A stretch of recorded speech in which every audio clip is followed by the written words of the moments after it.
Hi, welcome back to the series where I embarrass myself because, hi, I'm Marie. I'm 18 and I don't know how to fucking read. I'm kidding. Yeah, meme. Anyways, but let's come over here to my collection of stupid books because I have Harry Potter and Star Darlings like right next to each other and grab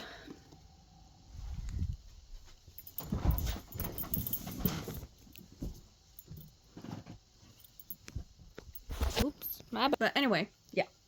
So let's get started as soon as I find my glasses.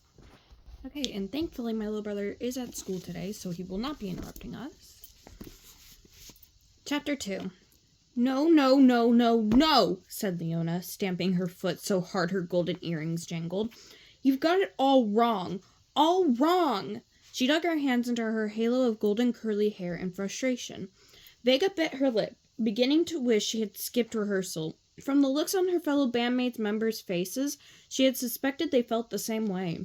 Leona turned to the band lead guitarist. Sage, she said, you're playing too slow. This is rehearsal for a rock band, not the end of the cycle of life procession. For Star's sake. Before the girl could respond, Leona turned to Libby. And you're coming in too soon on the guitar, she scolded. Sorry, I don't know what just happened. Libby sucked in her cheeks and stared down at the keys on her portable keyboard. Vega held her breath, hoping that she would be spared Leona's wrath. No such luck. Leona spun around and stared at her for a minute before she spoke. And Vega, you were in the wrong key. She leaned her face close to Vega's. Don't do that again, she concluded. Vega felt her cheeks turn red. She generally appreciated Leona's big personality and even occasionally found her dramatic outbursts somewhat entertaining. But that day, she felt the girl was just being a big bully. She watched as Libby took a deep breath, closed her eyes, wiped the frown off her face, and opened her eyes. Leona, Libby said kindly, do you need a break? This only served to infuriate Leona further. I don't need a break, she screeched. I need a new band. Clover, who had reluctantly agreed to sub for Scarlet when she hadn't shown up for the last rehearsal, raised her drumsticks and hit the cymbal with a loud crash. She stood up. That's it, she said. Guess what, Leona? I don't need to take this. I'm just doing this for a favor, and now I'm out of here. She shoved her drumsticks into her back pocket and stormed off. Ooh, you made the circus girl mad. Ooh. Leona spun around, throwing her hands in the air. Great, guys. Just great, she said. Now we're drummerless again. And she wasn't even the problem. It's the three of you. Leona, Sage, and Vega glanced at each other. Nobody seemed to be in any rush to argue with the enraged diva. Finally, Libby spoke up. Leona, she said, putting her hands on the girl's arm. We understand that you're under a lot of stress right now, but you also have to see things from our point of view. We're learning new songs and we're trying hard, and you need to be patient with us. Nobody's going to want to be in your band if you yell at them all the time. And I don't think you want us to quit, do you? Vega was impressed. Libby could always see both sides of a situation and lay them out clearly in a non-judgmental way. Now you guys understand my intro. Ugh! And Leona actually seemed to be listening to her. Yeah, Vega added. You don't have to have tryouts all over again. Yeah, Vega added. You'd have to have tryouts all over again. What if Vivica comes back? Vivica was Leona's biggest rival and was still angry that Leona had beaten her to be lead singer of the group. Starting over would be completely unacceptable. Leona's shoulders sagged. You're right, she said. I'm just so upset about everything, and I guess I'm taking it out on you guys. Her voice trailed off. Of course you're upset, said Sage in a calming tone. Listen, it's all going to be okay. We're a good group. Don't forget that we're the ones who were picked out of all the students who tried out. Maybe we should just hold off on practicing until you're feeling better. Vega noticed that Sage's eyes had lit on the empty spot on Leona's wrist where her wish pendant used to be. Once you noticed that, it was almost impossible to look anywhere else. Vega forced herself to stare at Leona's face. Everything that happened, Sage concluded. Okay, Leona said softly. She gazed at the ground, unable to look anyone in the eye. I'll let you know when I'm feeling more up to it. She smiled sadly. I'm sorry. The three girls watched as Leona headed toward the Big Dipper dorm, the slightly bigger and fancier dorm where all the 3rd and 4th years lived. Vega turned to the 2 other girls. Wow, she said. Do you think she's ever going to get over what happened? She had better, said Sage, or she's going to lose all of her friends, if she hasn't already. She shrugged. Well, see you later. I have plans to meet some friends and listen to music at the Lightning Lounge. She turned and hurried off. What do you think? Vega asked Libby. But the pink-haired girl was holotexting and held up a finger for Vega to hold her thought. Vega did. So what do you think about that? Vega repeated when Libby was finished. What do I think? I think we better find Scarlet if we want to keep this band together, said Libby. As much as she and Leona didn't get along, Leona behaved around her, and Clover was mad. I don't think she's coming back. She's not coming back, and Leona needs to fucking apologize, because, ooh, is she mad? Ooh, and she's only been getting mad at Astra lately. So no one has seen Scarlet since that day? Vega asked. Well, Tessa told me that Scarlet stopped showing up to their astronomics class, said Libby. It's totally bizarre. Nobody's seen her, and nobody knows where her new dorm is, or even if she has one. She shook her head. It's a mystery. Sage said something about Scarlet and her having a class other than their SD class, but I don't think that's true since Sage is a 1st year and Scarlet's a 3rd year. Libby Starsap pinged, telling her she had a holotext. She read it, smiled, and put her guitar... Why does that say guitar? So this one wasn't on me. This one was on the book. Put her keytar back in its pink case, then snapped the case closed. Dora's at the Serenity Gardens, she reported, so I'm going to paddle out there and hang out with her until dinner time. Want to join me? Vega declined. Even though she had enjoyed the gardens, a chain of star-shaped islands connected by footbridges that sat in the middle of Luminous Lake, lush and beautiful. It was a wild place with towering trees, shady nooks, blossoming shrubs, creeping vines, and more varieties of flowers than you could count. The air smelled tantalizingly delicious, but there was a place she liked even better. See you at dinner then, said Libby, walking off towards Luminous Lake. So Libby and Adora are hanging out. Vega knew she grabbed a hover canoe at the boathouse on Shimmering Shores. Vega slung her own guitar case. She plays the bass! Oh! I mean, yes, the bass is more close to the guitar than the keytar is, but still. Slung her own bass guitar case over her shoulder and headed to the hedge maze, her favorite spot in all of Starling Academy. The trickily curved paths, which led eventually to a lovely seating area in the middle, were surrounded on either side by tall green hedges, so you couldn't see over to the next turn. But this maze was special. Its paths were constantly shifting, so it had limitless possibilities. You never went the same way twice. It was quite challenging. This was delightful to Vega, but entirely frustrating and confusing to most of the other students, so Vega knew she would have her privacy. An escape route had recently been added after a 1st year had unwisely gone into the hedge maze without her star zap, and unable to find her way out, had to sleep under a hedge overnight. Now a single red florifers could be found blooming in each wall of the maze.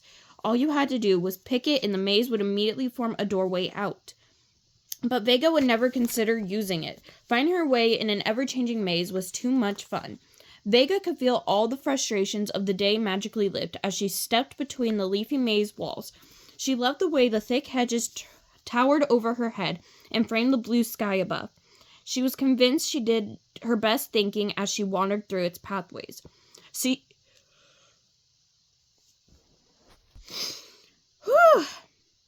switched her Zarzap's holo video and began...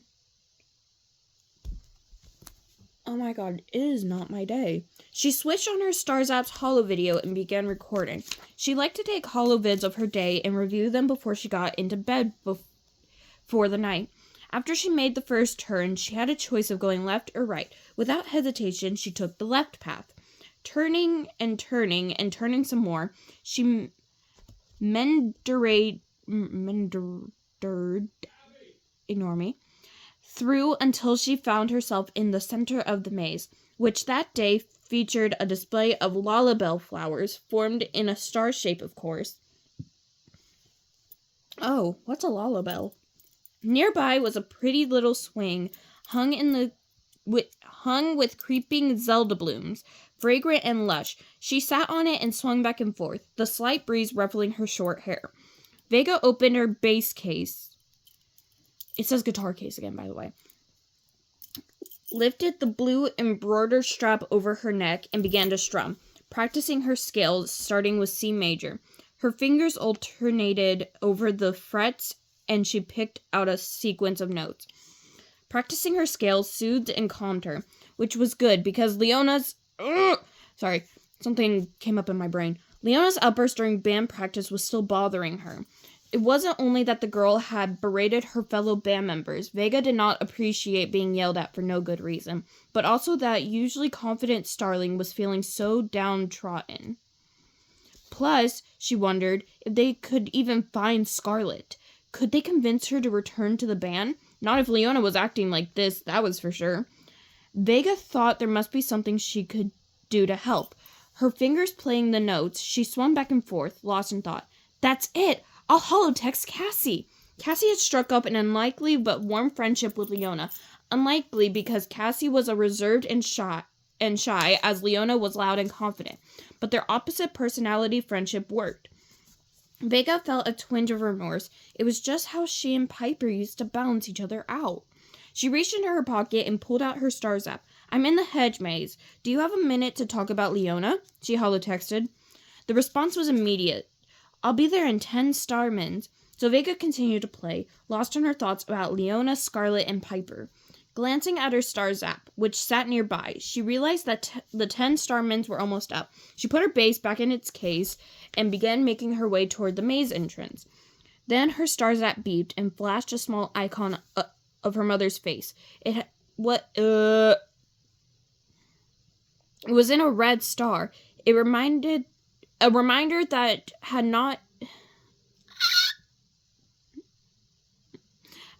she had not returned her mother's holo call from 2 star days earlier.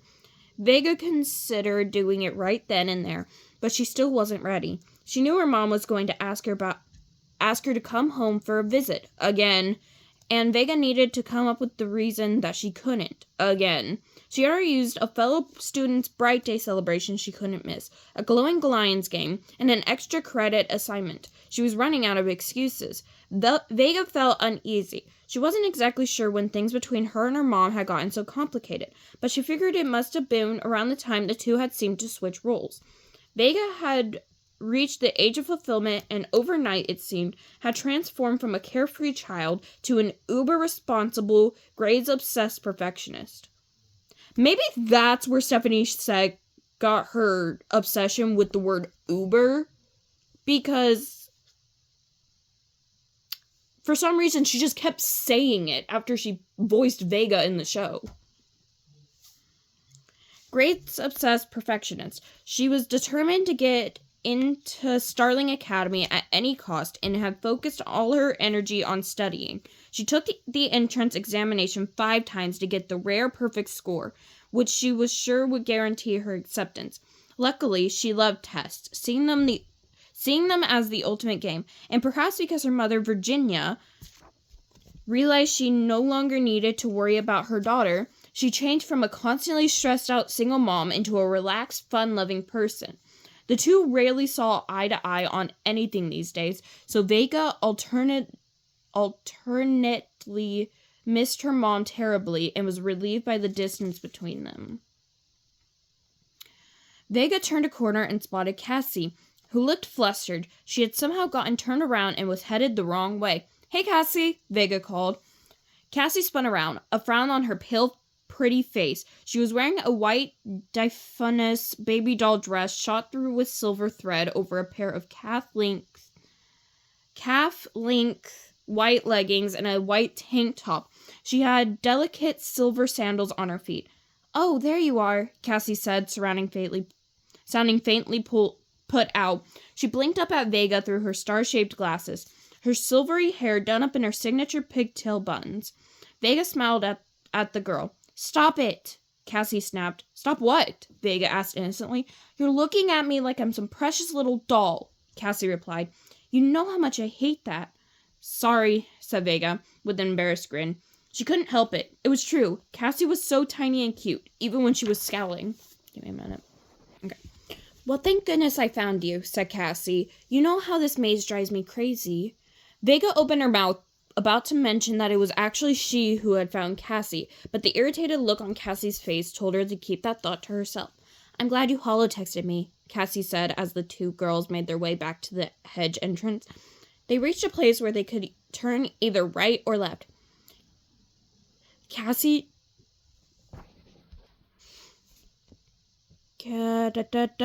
started to turn right, and Vega tapped her on the shoulder.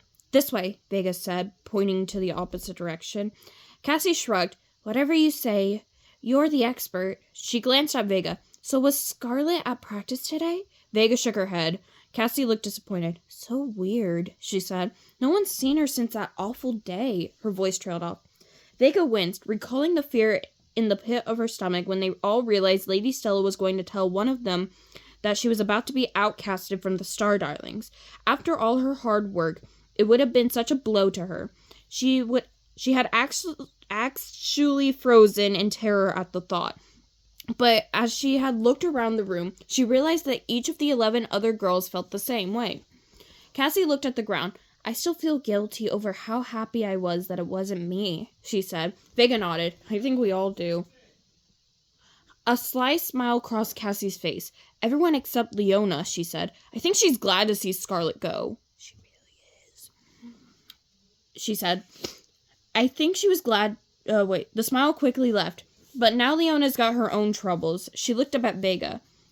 "Is that what you wanted to talk about?" Vega took a deep breath.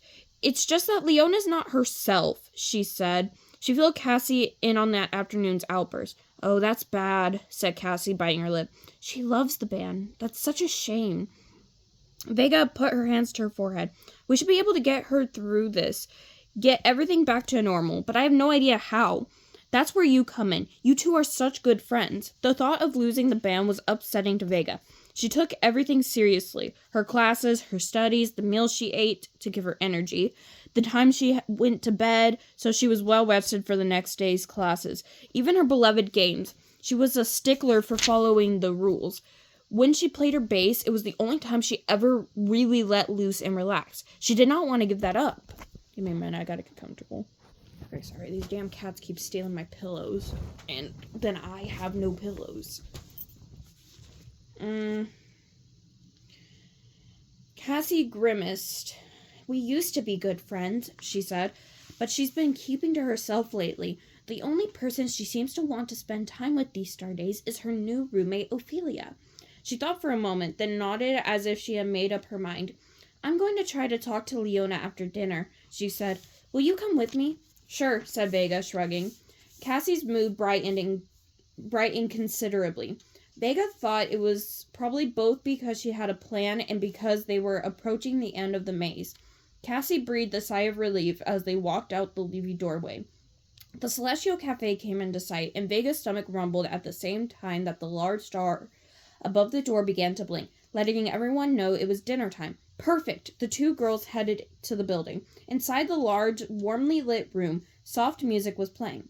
There was a soothing sound of students softly chattering and the clink of silverware against fine china. They headed to the table that had unofficially become the Star Darlings, with its stunning view of the Crystal Mountains. To the rest of the school, they were a group of girls, 4 first years, 4 second years, and 4 third years, who attended regular classes but required some extra help during last period. Yeah, that's wrong now, since Scarlet's been kicked out. Only the Star Darlings, Lady Stella, the headmistress, Lady Cordial, the head of admissions, and a handful of professors knew who they really were. Vega found that some students treated her differently, a small number of those scornfully, though many were sympathetic. While most didn't seem to care that she was different, little did they know that Vega and her fellow star darlings were really special in the very best way. That didn't matter to Vega, who didn't really care what others thought of her. It was enough for her to be singled out as special by someone who she admired for a very long time, Lady Stella, in hopes that she would one day be chosen to attend Starling Academy. Vega had devoured every hollow article that had been written about the headmistress. There were 3 empty seats at the table, and Cassie and Vega sat next to each other. They missed out on the seats facing radiant mountains, but the light of the setting sun hit the mountain peaks, refracting into stunning mini rainbows that bounced off the shining goblets and illuminated everyone's face.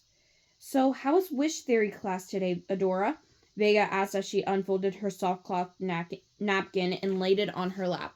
The Star Darlings always made certain to limit their conversations to non-Star Darlings business when they were in the eye and earshot of the rest of the student body.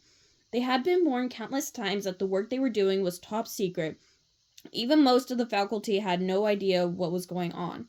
"A snore," said Adora with a rueful grin. Professor Lumia Wicks liked to let her students run the class discussions, which was oftentimes wonderful, unless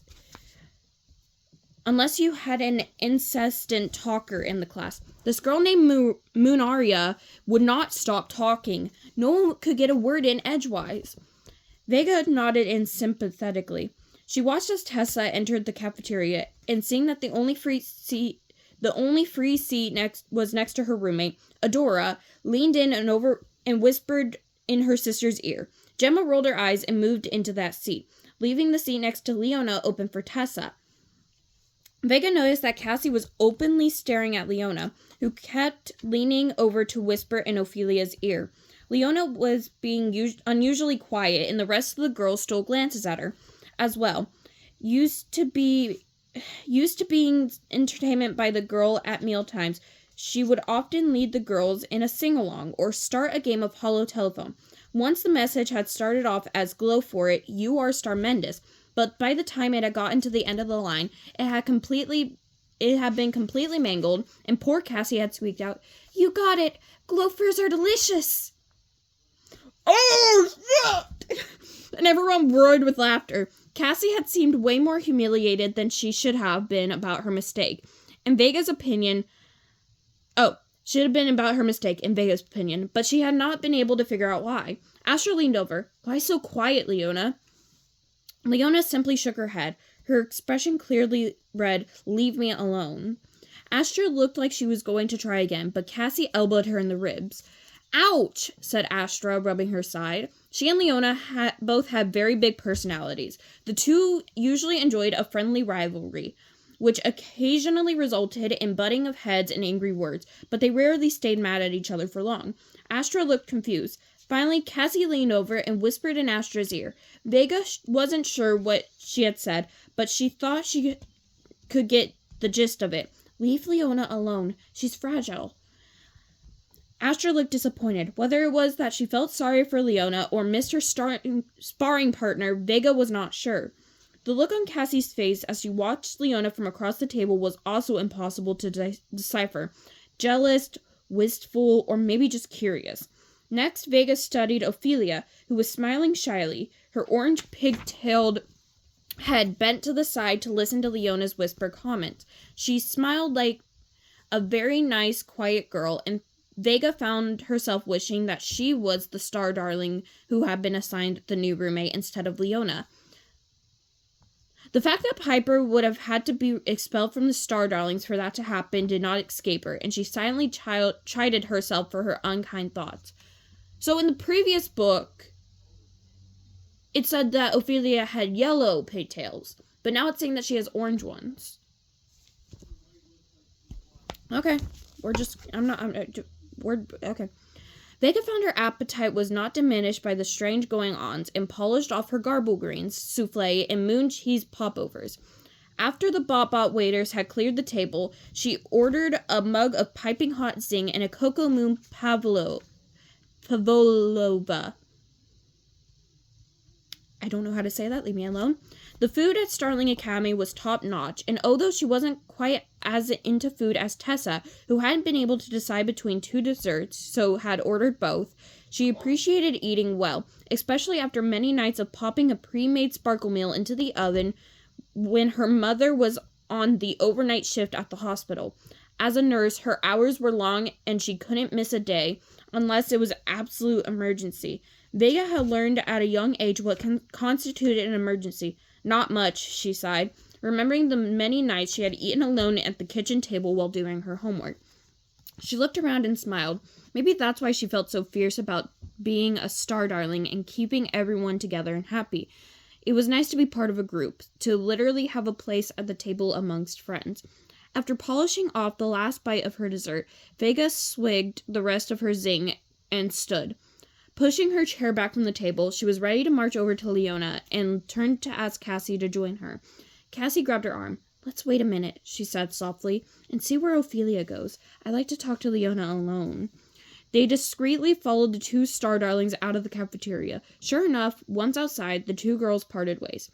After a moment, Leona noticed their presence and gave a wan smile. "Hello, girls," she said. Cassie leaned forward for a closer look at Leona. "Did you take your sparkle shower today?" she asked in a concerned voice. Vega blinked, suddenly realizing that Leona's skin was not quite as glittery as usual. She once again wished she was just as observant as Cassie, who never seemed to miss a detail. All starlings had a shimmery glow, and they supplemented it with daily bathing in a shower of weightless sparkles. It was a great way to start the day, as it revitalized and invigorated you, improving your mood and on-look and also refreshing your sparkle. Some starlings took them twice a day, but Vega felt that this was a bit excessive and a daily sparkle shower was fine. It was funny, Leona with her golden hair, coloring, and clothing always managed to look extra glittery, but not that night. "Of course," said Leona. Then she paused and wrinkled a brow. "Think about it." I think so, maybe," she concluded. Cassie gave Vega a despairing look. Leona was unusually vain about her appearance. This was so unlike her. The cosmic transporter dropped them off between the two dorms. The first and second years lived in the Little Dipper dorm, and the third and fourth years lived in the Big Dipper dorm. Cassie clearly wanted Leona to invite them to her room, but the girl was not cooperating. She looked at them quizzically as she shifted their feet. "Well, I'll see you Leona started. "Hey, mind if we drop by?" Cassie interrupted. "I haven't been over in a while." Leona shrugged half-heartedly. "Sure," she said. They walked through the doors and stepped on the cosmic transporter that looped its way through the large dormitory. Dropping students off in front of their doors, they headed to her room in a silence that seemed awkward to Vega. She and Cassie weren't used to having to carry a conversation when Leona was around. The transporter deposited the three in front of Leona's door and she placed her hand on the scanner. The simple gesture seemed to take considerable effort. "Welcome, Leona," the soothing bop-bop voice said, and the scanner glowed bright blue as the door slid open. The girl stepped inside behind her. "It's a little messy," Leona said awkwardly. "I've been kind of, busy lately." "A little?" That was the understatement of the star century. Vega was shocked by the state of the room. Offices, dorm rooms, public spaces, houses, classroom, restaurants, stores, every space on Starland were self-cleaning. Scrubbing, scouring, mopping, sweeping, vacuuming, and washing were unheard of on Starland. Which is why wishling tools such as mops, brooms, pails, cleansers, sponges, and most of all, the frightening loud contraptions wishlings called vacuums completely confused starlings. But starlings weren't entirely off the hook when it came to cleanliness. They still had to hang their clothes, place their hollow books on the shelves, and throw their garbage in the vanishing garbage cans. Leona had clearly not tidied up in a while. Vega shuddered with distaste as she took in the clothing draped over chairs, the burned-out light bulbs in Leona's three-sided vanity mirror, the pile of juju fruit peels on the floor. Her large, round pedestal bed was unmade. Glyne, Leona's stuffed talking lion, who never said the same affirmation twice, sat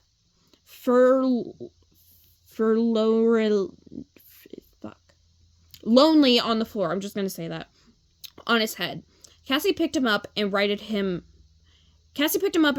"Shine on, bright starling," he said. Cassie placed him on Leona's shelf and patted his mane. Vega looked around the room. Leona's stage, a golden star-shaped platform used for her daily performance, was littered with star-shaped stuffed creatures, pillows, and hollow magazines. The disco ball, which usually spun, filling the room with dancing stars of light, was turned off. The trunk she used to store her glamorous golden costumes was empty, its contents strewn about on the floor. The sheer messiness of Leona's side made the contrast with the other side of the room even more shocking. Leona's untidy half was giving Vega a headache, but she was shocked to see that Ophelia didn't seem to have anything to organize. Her side was just sad. There was a plain solar metal bed with a simple white moon feather comforter. The tiny chest of drawers made it clear she didn't have a lot of clothing either. The lone spot of color on Ophelia's side of the room was a thin orange ribbon that trimmed her plain white bedding. Your roommate doesn't have a lot of belongings, does she? Vega observed. No, she doesn't, said Leona with a hint of defensiveness. She likes to keep things simple. Not a hollow book or a hollow photo, Cassie pressed. Not even a single stuffed creature. It was clear that she was trying to keep her tone light, but Vega could see that Leona was starting to bristle at the questions. To Vega's surprise, the usually sensitive Cassie plowed on. She picked up a tiny crystal that sat on Ophelia's dresser and placed it in her palm. It was a miniature version of the beautiful crystal her own roommate Sage displayed in their own dorm room, which she had received as a bright day gift. So tiny, she marveled. More like a chip than an actual crystal. Put that down! Leona snapped. Cassie's eyes widened and she set it back down on the dresser like she had burned her hand. She stared down at her silver slippers, looking like she might cry. Then she seemed to gather herself, taking a deep breath and sitting next to Leona on the rumpled bed. She launched into more questions. Damn! Long chapter. So what's your new roommate like? Cassie asked. Where did she come from? How did a first year get assigned to a third year anyhow? Vega was staring at Cassie, willing her to slow down, but the girl was just getting started. You have to admit that it's a little weird that she doesn't have any belongings, Cassie added. Where's her desk, her bookcase, her shelves? Leona stood up. Did you come here to interrogate me about Ophelia? She asked angrily. Well, here's a star flash. I think she's great. She's sweet and the perfect roommate, especially after that Scarlet, she spat out. I'm so glad not to have to look at her weird stuff anymore. Every time. Leona, we were just... Vega started. Ophelia's gonna be back from the library soon, so why don't you ask her yourself? Leona interrupted. There was a grin on her face, but it looked angry and mocking. Or better yet, why don't you just leave us both alone? Sorry to have bothered you, Cassie muttered, jumping up from the bed. Vega followed her to the door, which Leona slid open, and her wish energy manipulation skills. She's good, thought Vega, almost as good as I am. Vega hurried to the hall, relieved to be out of the tense room. She felt lighter just standing in the hallway. Why are you bothering me anyway? Leona called after them. You're just as annoying as Scarlet. Cassie spun around so quickly that she knocked into Vega, who had to shoot out a hand and brace it against the wall to steady herself. Wait, you saw Scarlet? They both cried, but the door slid shut behind them with an angry bang. Chapter 3. Okay. I will see you guys in the next video.